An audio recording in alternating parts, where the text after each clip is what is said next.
আসসালামু আলাইকুম গাইস, সবাই কেমন আছেন? আমি ভালো আছি। দেখতে দেখতে আমাদের 22 রমজান চলে গেল, আর বাকি রয়েছে 8 রমজান। দোয়া করি সামনের দিনগুলো যেন ভালো যায়। যে কথাটা আজকে আপনাদের বলবো, একটা জিনিস চিন্তা করে দেখেছেন, আমাদের মেয়েদের নিয়ে এই সমাজে কত রকম কতভাবে আলোচনা হতে হতে হয়, কিন্তু কি আমরা মেয়ে মানুষ এমন একটা জিনিস, পানির মতন যে তরল পদার্থ, যে পাত্রেই থাকি না কেন সেই পাত্রের আকার ধারণ করি। যেই সমাজে চলি না কেন, যেই পরিবেশে চলি না কেন, সেদিকে খাপ খাইয়ে চলতে পারি।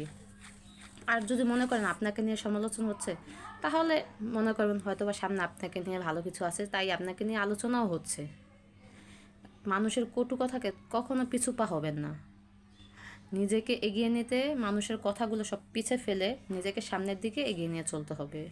এটাই এটাই আমাদের জীবন, এটাই বাস্তব। এটা মেনে নিয়েই সামনের দিকে চলতে হবে। কে কী বললো তাতে কোনো কিছুই যায় আসে না। মানুষকে, কেউ যদি আপনাকে আঘাত দিয়ে কথা বলে, কোনো মানুষ আপনি তাকে আঘাত দিয়ে কথা বলার চেষ্টা করবেন না। আপনি তাকে আপনার কাজে, ব্যবহারে সুন্দরভাবে তাকে বুঝিয়ে সেটা দেখিয়ে দিবেন কেন আপনাকে আঘাত দিয়ে কথা বললো। আর কুকুর কিন্তু পায়ে কামড় দেয়, কুকুর কিন্তু মাথার উপরে উঠতে পারে না। তাই কুকুর কামড় দিল বলে আপনি কুকুরকে কামড় দেবেন, সে কাজ কখনো করেন না। এমন আপনার সমাজে অনেক ব্যক্তি আছে, হয়তো বা তারা কি করতে চাচ্ছে, তারা চালাকি করে কি করছে সেটা সামনে সামনেই দেখবেন। আর উপরে একজন আছে, সে কিন্তু স্বয়ং নিজে দেখছে কার ভিতরে কি চলছে। তাহলে ভিতরটা সবসময় পরিষ্কার রাখবেন।